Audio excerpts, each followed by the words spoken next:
지체 구조에 대한 본격적인 설명에 들어가기에 앞서서 한반도의 지형 형성 과정 중에 암석 분포, 한반도의 암석 분포랑 관련된 이야기를 잠깐 하고 넘어가겠습니다. 우리가 중학교 때 과학 시간에 배웠을 건데 암석의 종류에는 크게 세 가지가 있죠. 변성암, 화성암,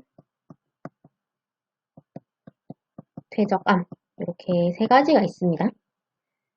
변성암은 화성암과 퇴적암이 고온 그리고 고압을 받아서 성질이 변한 암석이에요. 그죠? 변성암은 화성암과 퇴적암이 고온과 고압을 받아서 성질이 변한 암석입니다. 우리나라의 변성암은 40% 이상을 차지하고 있습니다. 가장 많이 분포를 하고 있어요. 왜 그러냐면 우리나라는 한반도의 땅은 만들어진 지 굉장히 오래되었기 때문에 그 전에 퇴적암이나 화성암이었다 하더라도 오랜 세월을 지나면서 성질이 변하게 된 겁니다.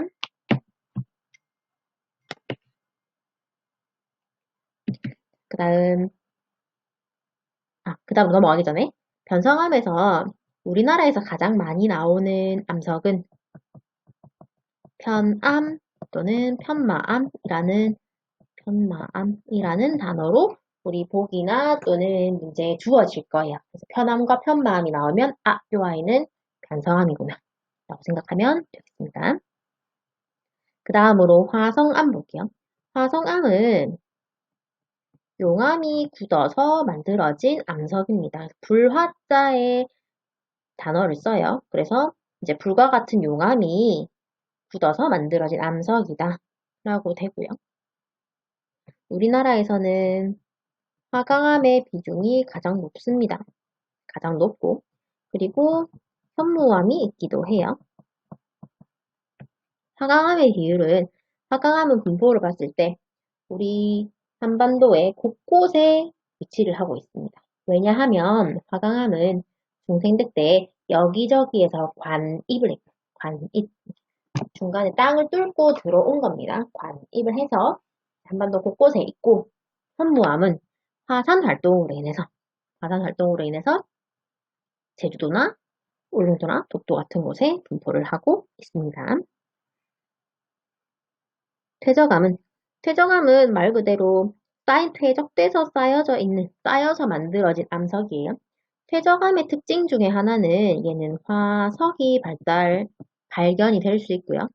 그리고 지층이 발견될 수 있습니다. 그리고 우리나라의 퇴적암은 고생대, 그리고 중생대, 퇴적암이 많이 있고요. 신생대 때는 퇴적암이 아직 만들어지고 있는 중이라서 신생대 때 만들어진 퇴적암은 많이는 없습니다. 그 다음으로 넘어가서 본격적으로 한반도의 지체 구조에 대해서 보겠습니다. 지체 구조. 지체 구조는 말 그대로 땅 지자의 몸 채자를 써요. 그래서 우리나라 이 한반도의 땅의 모양의 구조가 어떠하냐를 보는 겁니다. 한반도의 지체 구조는 우리가 아까 전에 암석의 종류에 대해서 봤었죠. 요거처럼 나누어서 같이 볼 건데 한반도의 지체, 땅 덩어리를 크게 나눠보면 오른쪽에 사진에서 볼 수 있듯이 지괴와 지향산은 분지라고 생각해주면 됩니다. 지괴와 분지가 번갈아 가면서 나타나고 있어요. 요거는 제가 시기로 한번 나누어서 보겠습니다. 지질시대를 구별을 해보면 지리학에서는 가장 오래된 거를 시원생대 들어갑니다. 시원생대를 선캄브리아기 선캄브 해국 조선 캄브리아기라고도 이야기를 하고요. 그 다음이 고생대, 그 다음이 중생대, 그 다음 우리는 아직 신생대에 살고 있습니다. 시원생대는 가장 오래된 땅이에요. 시기가 가장 오래되었잖아요. 그래서 우리나라의 가장 오래된 땅을 만듭니다. 시원생대 때 만들어진 지체 구조에서 보면 얘는 지괴를 만들어요. 지괴. 그리고 고생대, 중생대 때는 분지를 만듭니다. 고생대, 중생대는 분지. 적어놓을게요. 자, 분지라고 하는데 고생대 때 분지는 우리가 지향사라고 이야기를 하기도 합니다. 지향사는 조금 어려운 단어인데 점점 분지라고 바꿔 쓰는 추세이기는 해요. 자, 분지는 푹 파인 땅이죠. 주변에 비해서 땅이 이렇게 낮은 땅을 우리가 분지라고 이야기를 하는데 지향사, 여기 보면 평남 지향사, 옥천 지향사라고 나와져 있죠. 지향사도 이렇게 비슷하게 생겼다라고 생각해 주면 됩니다. 신생대 때는 그러니까 아직 이제 암석이 만들어지기 좀 힘들다 정도로 보면 되고요. 그 다음에 시원생대 때 만들어진 지괴의 땅은 대부분 변성암입니다. 왜냐하면 가장 오래되었으니까. 그리고 지도에서도 보면은 지괴의 땅의 분포가 가장 넓어요. 우리나라의 변성암의 분포가 40% 이상이라고 했었죠. 그런 것처럼 시원생대 때 만들어진 땅이 가장 많구나. 이때 만들어진 암석이 가장 많구나. 이렇게 생각해 주시면 됩니다. 시원생 때는 서로 다른 세 개의 땅 덩어리가 세 개가 붙어버렸어요. 그래서 우리나라의 땅이 이렇게 여기가 평북 개마지괴, 경기지괴, 영남지괴 이렇게 세 개로 나누어져 있었습니다. 언제? 시원생대 때. 이 땅의 구조가 고생대, 중생대, 신생대를 거치면서 조금씩 바뀌게 되는 거예요. 자, 고생대 때는 분지라고 했죠? 분지였는데, 얘네는, 고생대 때는 퇴적암이 만들어집니다. 퇴적암. 자, 우리가 잠깐 생각을 해볼게요. 퇴적이 되려면, 무언가 깎아온 물질들을 쌓아야 돼요. 쌓으려면, 기본적으로 고도가 좀 낮아야 되고, 그리고 물이 있어야. 왜냐면은, 침식 물질들을 강 같은 것들이 많이 가지고 오니까, 이제 물이 있는 곳에 쌓이게 됩니다.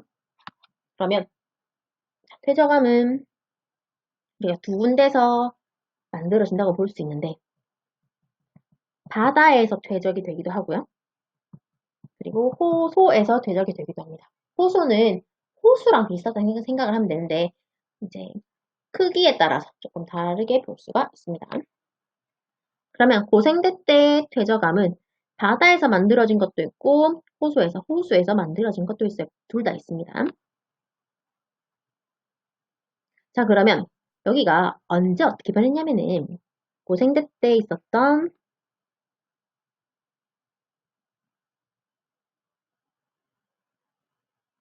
평북지괴, 경기지괴, 영남지괴가 있었죠.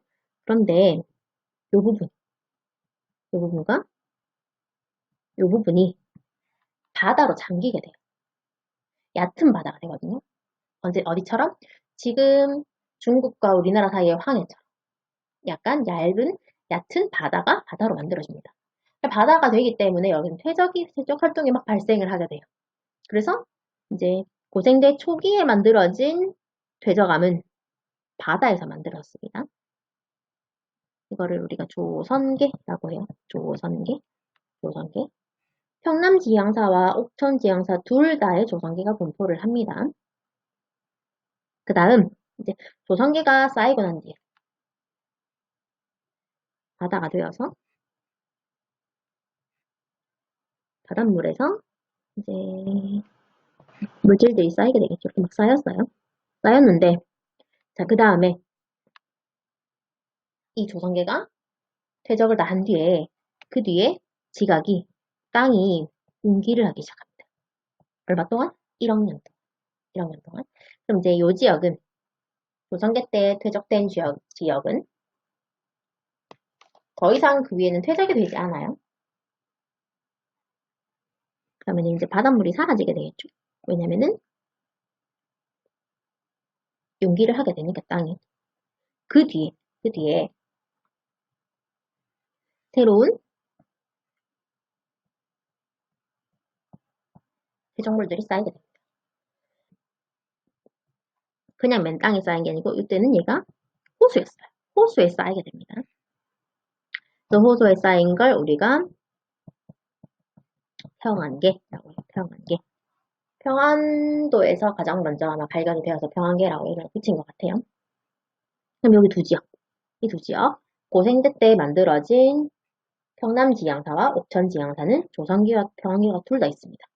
그러면 요때 쌓인 대적물이랑 요때 쌓인 대적물이 그때는 바다고 그때는 육지였는지 어떻게 알아요? 라는 질문을 할 수가 있겠죠. 이거에 대한 대답을 선생님이 해주겠습니다. 퇴적암에서는 화석이 발견될 수 있다고 했어요. 그리고 이제 뭐 이 지역에 있는 화석을 발견했을 수도 있고요. 그리고 평남지향사와 옥천지향사에 나오는 자원을 보니까 지하 자원을 보니까 요 위에 쪽에 있는 지역에서는 무연탄이 만들어집니다. 그리고 아래쪽에서는 석회암이 채굴이 돼요. 이게 무슨 상관이에요? 라고 이야기를 할 수도 있는데 석회암은 석회질들이 모여 있는 거예요. 석회질은 바닷속에 사는 조개와 같은 그런 암석들, 그 생물들이 죽어서 석회질이 쌓여서 만들어진 암석이거든요. 그러면 석회암이 있다는 것 자체가 여기는 옛날에 바다였다라는 증거가 될 수 있어요. 고생대 때 가장 대표적인 생물이었던 삼엽충이 죽어서 이 시체들이 석회암이 된 겁니다. 그 위에. 무연탄은 식물들이 죽어서 만들어진 그런 시체들이 압력을 받아서 무연탄이 만들어져요. 그러면 이 지역은 식물이 살았겠구나. 바다에서 식물이 살기 좀 힘드니까. 고생대 때는 양치식물이 가장 많았어요. 번성을 했어요. 그래서 이 지역은 양치식물이 죽어서 이 시체들이 쌓이고 쌓여서 무연탄이 되었구나. 그래서 이 무연탄이 발견되는 이 지역은 옛날에 호수였구나, 육지였구나, 이렇게 알아내게 된 겁니다. 그래서 조선계에서는 석회암이, 평안계에서는 무연탄이 발견이 된다, 만들어진다. 그래서 이렇게 외워주면 조금 외우기 편할지 잘 모르겠네요. 자, 그 다음 중생대 보겠습니다. 중생대는 분지였기 때문에 그리고 경상도 부분이 아주 큰 호수였어요. 그래서 퇴적암이 만들어집니다. 우리가 중생대 때 가장 대표적인 생물이라고 하면 공룡이 가장 많이 딱 떠오르죠. 공룡은 파충류라서 물론 물속에 살기도 하지만 대부분 육지에서 활동을 하고요. 그리고 공룡은 팔충류이기 때문에 알을 낳거든요. 근데 알을 호수 쪽에 물가에 알을 놓는 경우가 많습니다. 그래서 이제 여기 경상도가 있는 경상 분지 지역에서 발견이 되고요. 그리고 그렇기 때문에 중생대 때 만들어졌던 중생대 때 분지였던 퇴적암에서는 공룡 발자국이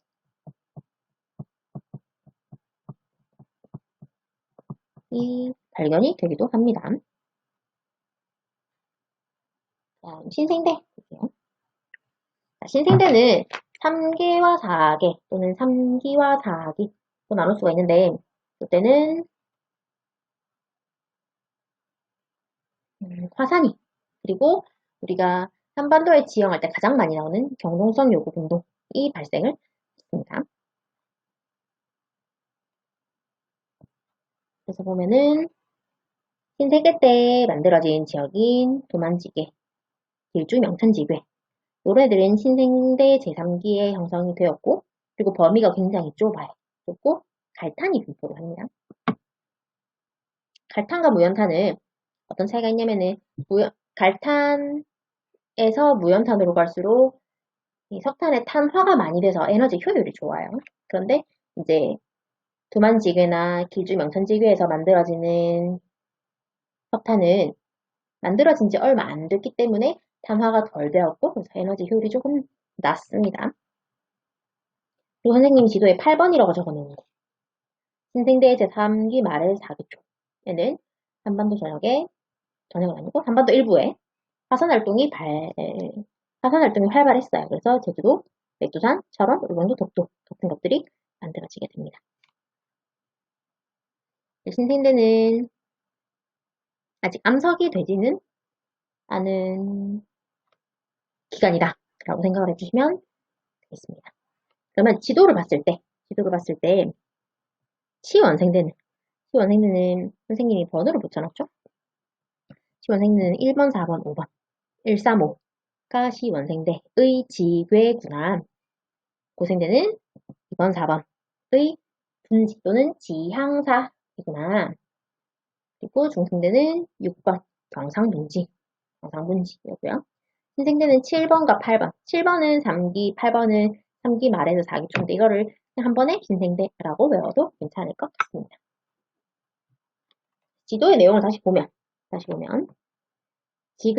지괴라고 적혀있는 135번은 시원생대 때 만들어졌고 전성암이기 때문에 한반도에서 편마암 또는 편암 가장 많이 발견이 되고요. 지향사라고 적혀있는 평남지향사, 옥천지향사 또는 평남분지, 옥천분지라고 나오기도 합니다. 이 두 지역, 2번, 4번 지역은 고생대 때 만들어진 지역이었고 그래서 석회암과 무연탄이 발견이 채굴이 됩니다. 조선계에서는 석회암이, 평안계에서는 무연탄이 발견이 되고요. 그리고 6번인 경상분지는 중생대 때 만들어진 지역이 육성층이고요. 호수였단 말이죠. 공룡 발자국이 발견이 됩니다. 7번은 진생대 제순기 만들어진 지역이고 갈탄이 발견이 되고요. 8번 제주도랑 울릉도 적도랑 백두산 있습니다. 또 철원도 있죠. 이 지역은 신생대 3기 말에서 4기 초에 만들어진 화산활동으로 봐주시면 되겠습니다. 그리고 마지막으로 퇴적암 이야기를 잠깐 해주면 육성층 이야기가 나왔는데 퇴적암은 바다에서 만들어진 내성층과 바다에서 형성된 층이란 뜻이에요. 육성층, 육지에서 형성된 층으로 나눌 수가 있습니다. 고생대 초기에는 바다에서 만들어진 육성층이고 고생대 말기에는 호수에서 만들어진 반대로 적었네요. 미안합니다. 고생대 초기에는 바다에서 만들어진 내성층, 고생대 말기에는 호수에서 만들어진 육성층, 그리고 중생대 때도 분지였기 때문에 여기도 육성층 이렇게 봐주시면 됩니다. 수고하셨습니다.